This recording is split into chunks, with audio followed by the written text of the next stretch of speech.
Class is now in session. I'm Professor Hockey, and today we'll be discussing Game 21 of the regular season between the San Jose Sharks and the Vancouver Canucks, in which the Sharks have won 4-3. This is the third matchup against the Canucks this season, and in the first one, it obviously went quite badly as the Sharks lost by a devastating score of 10-1. In a season filled with ugly losses, that was probably the worst of them.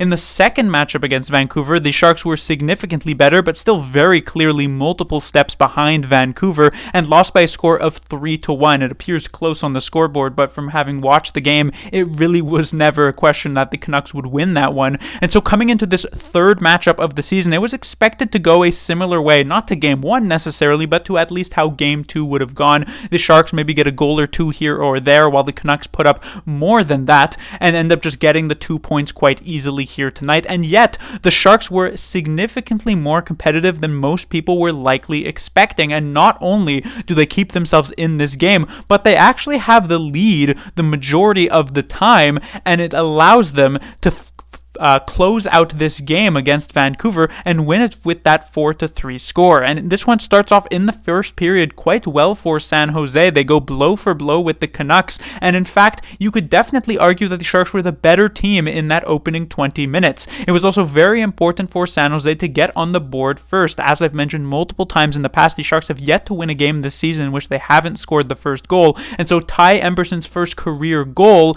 set a good pace for the San Jose Sharks in this one. However, the Canucks would manage to tie the game up at 1 with one from Filip Hronek on the power play, and this would be the major issue for the San Jose Sharks this game, and it has been for pretty much the entirety of this season. Obviously, credit must go to the Vancouver Canucks players, who are extremely creative and extremely skilled. Players like Pettersson, Hughes, Miller, Besser, all of these guys, very, very good. And yet it does feel as though the Sharks penalty killers made it a bit too easy for the Canucks to just do their best Harlem Globetrotter impression and just force Kähkönen to keep sliding across the crease back and forth like he's a little foosball goaltender. It was just way too much pressure that the Canucks were able to have on the power play. So not only do they get the game-tying goal once on the power play, but they do it a second time in the second period after Zetterlund had gotten the lead back. And then, while their third and final goal of this game was not on the power play, it was just as easily scored with the man advantage on the 6-on-5 situation with the goaltender pulled. Luckily for the Sharks, at the beginning of the third period, they get goals from both Granlund and Hoffman to give themselves the 2-goal lead. So even though Besser scores a second goal this game to make it 4-3, the Sharks have one goal enough to win this game at the end of the day, because the Sharks, they were quite solid when it came to their even strength play, but it just continues to be the case that when they are down a man, the other team is able to abuse that way too much. And it is just a stark contrast, a massive fall off from where the Sharks had been for the past few years, even while a terrible team in terms of penalty killing, to now being amongst the worst in the entire league, if not literally the worst team in the entire league in that particular category. However, on the other side of the special teams mirror, we have the Sharks power play, which did manage to score a goal in this one. Hoffman, this was the Sharks' only power play opportunity of this game, if I am not mistaken. It was on a 4-on-3, and while the power play didn't look as slick, I guess you could say, as the Canucks power play did, the Sharks had some decent movement, making use of the fact that two players were missing from the ice, thanks to it being a 4-on-3 situation compared to a 5-on-3 situation, and it was a very nice pass from Mikael Granlund to get this one for the Sharks, and it ends up being the game winner. That just goes to show how those special teams can be a difference maker in these games. Moving on to the lineups, we of course have the first line of Eklund, Hurdle, and Hoffman. This was a line put together in the second period of last game after Zadina left it with an injury, and it was very good in that one. So of course David Quinn gives it an opportunity here tonight, and it continued to pay dividends for the San Jose Sharks. Just the duo of Eklund and Hurdle seems to be able to work with whoever is put on the wing otherwise, and Hoffman was definitely pulling his weight in this situation. It did feel a bit at times that he was slightly out of place in the offensive zone a few times, and maybe he just wasn't as fast enough to react to whatever Hurdle or Eklund were doing, but I felt that he did a quite admirable job. He still put himself in very strong scoring positions, got a goal to continue his goal scoring lead with the San Jose Sharks with his 6th of the season, and it was an all-around very strong game for Mike Hoffman. And this is not only important for just the Sharks playing well, but it is also important to remember that Hoffman is on the final year of his contract, and many thought coming into this season it would be extremely difficult for Hoffman's contract to be moved at the trade deadline, and with how the first dozen or so games went, it seemed indeed to reinforce that idea that it would be impossible to move Hoffman's contract. But now, as of late, if he continues to put up these goals and ends up being like a 20-goal scorer by the time the trade deadline does roll around, while the Sharks are not going to get any sort of amazing value for him, it's not like a first-round pick is going to come the other way, the fact that they might be able to move him for like a third-round pick perhaps is a very big win for the Sharks. When it comes to the two other players on this line, Hertl continues to just put up points. He's already a decent lead for the point scoring leader for the San Jose Sharks. He adds another 2 assists here tonight. He's just been kicking along very, very well as of late, just showing off some very good skills, some strong dominance. This is no longer the Hertl at the beginning of last season, and honestly over the past couple of years where he just kind of hangs around, picks up a point here or there, but never really does anything. Hertl is the sort of centerpiece for the San Jose Sharks, it feels like, every time he steps out on the ice, which is exactly what the Sharks needed from him, and for once he's actually living up to that $8+ million contract that he is currently signed on to, that was looking so ugly at the beginning of the season, but is now looking slightly more serviceable for sure. When it comes to the final player on this line, we have William Eklund. Honestly, Eklund, not his best game. I felt as though he wasn't super apparent at times in the offensive zone like he has been in the past. That doesn't necessarily mean it was a bad game. I thought Eklund was quite solid still. Some really good defensive plays, was pressuring Canucks players constantly and actually managed to take it away multiple times. And so while they didn't end up generating a much offense for Eklund, it was still a good game for him. I also do want to point out Eklund has been known in the past, perhaps more so last season than the season before that, his 2 sort of rookie 9-game stretches with the San Jose Sharks. He had been known to get those spinorama moves, something that we haven't really seen at all thus far this season, but that was until tonight. While he didn't get to complete the spinorama in a shorthanded situation, he at least attempted to do it. So it was nice to see that that is still something he is willing to go for. It was always kind of fun to see him sort of go for those moves in those previous couple of years. When it comes to the second line, we have Zetterlund, Granlund, and Duclair, which certainly started off pretty good. I would say they never got a ton of pressure, at least at the start of the game, but really ramped up as it went on. And the player who I do want to focus on, actually a couple players who I want to focus on, the first of which would be Mikael Granlund, who has struggled with the San Jose Sharks thus far this season. It's certainly no secret to anyone, but as of late, he's certainly picked it up, and here tonight, especially in the third period, is where he just absolutely arrived in San Jose, scored his first goal with the San Jose Sharks off of a beautiful end-to-end play in the 4-on-4, then a fantastic pass to Mike Hoffman on the power play goal, so he sets up the game winner as well. It was just a very nice third period for Mikael Granlund, and it also gave him the confidence to be more engaged defensively in this game. While his penalty killing wasn't amazing, at 5-on-5, he did do a very nice job at pressuring those Canucks players and not allowing them to get as much pressure in the offensive zone as you might expect from these skilled type of forwards. So generally a very good game for Granlund.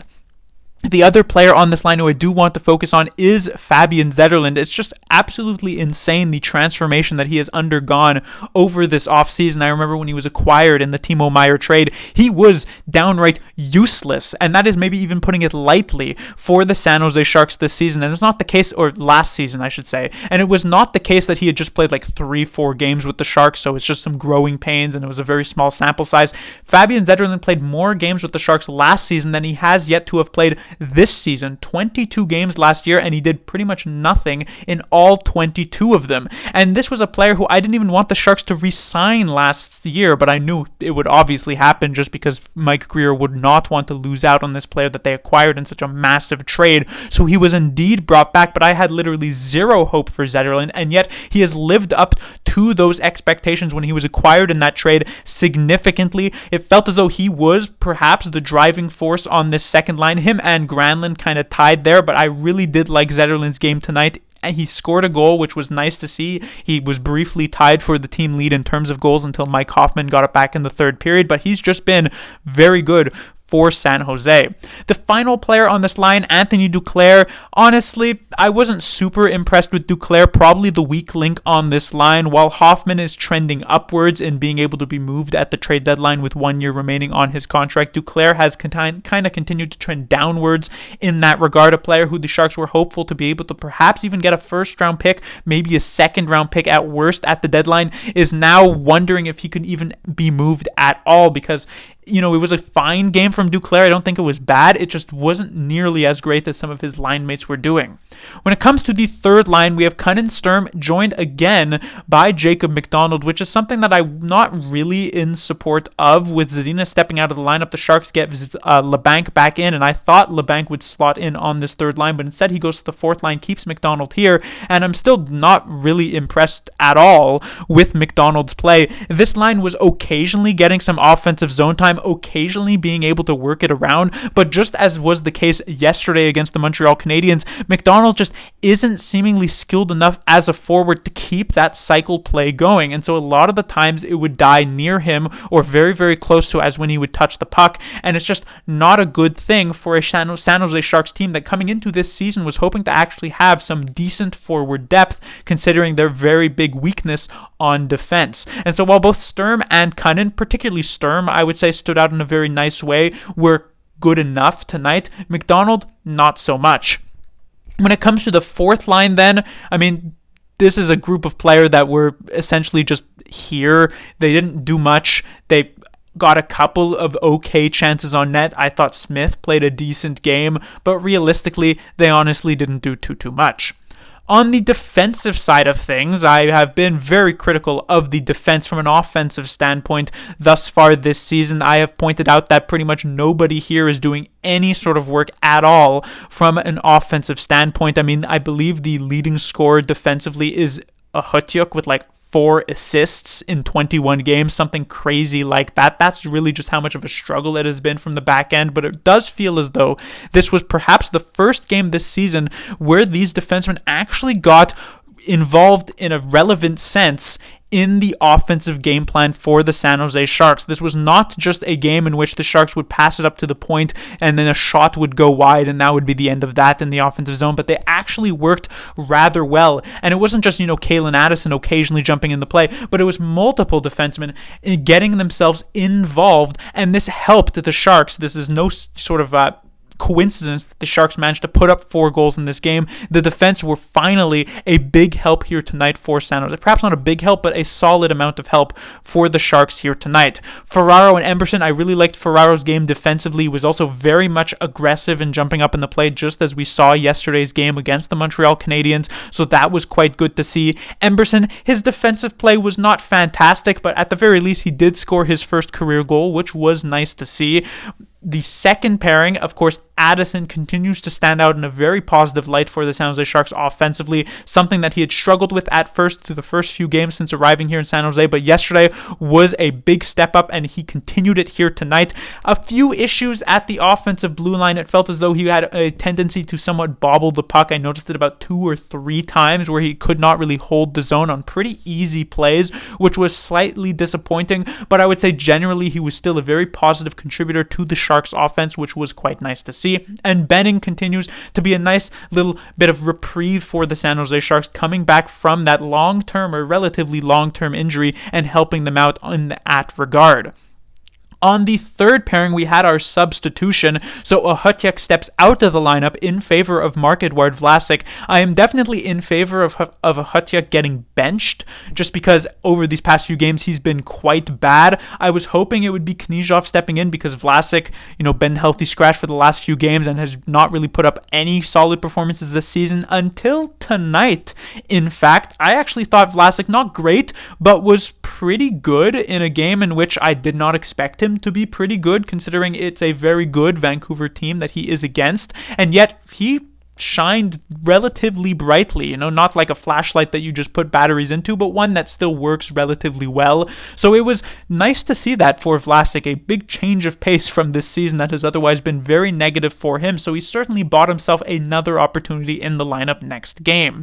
And then his pairing partner, Kyle Burroughs, I also thought had a very good game. Burroughs, I talked about how he was jumping up in the play in yesterday's game against the Canadiens, and he was doing it in kind of the wrong time. Here tonight, he continued to try and do so, but he was actually doing it at the correct moments, which means he got involved offensively. Like I mentioned earlier on, that Sharks defense was a big part of why the Sharks managed to score 4 goals. Burrows definitely helped out in that regard and was probably one of his best games of the season for sure.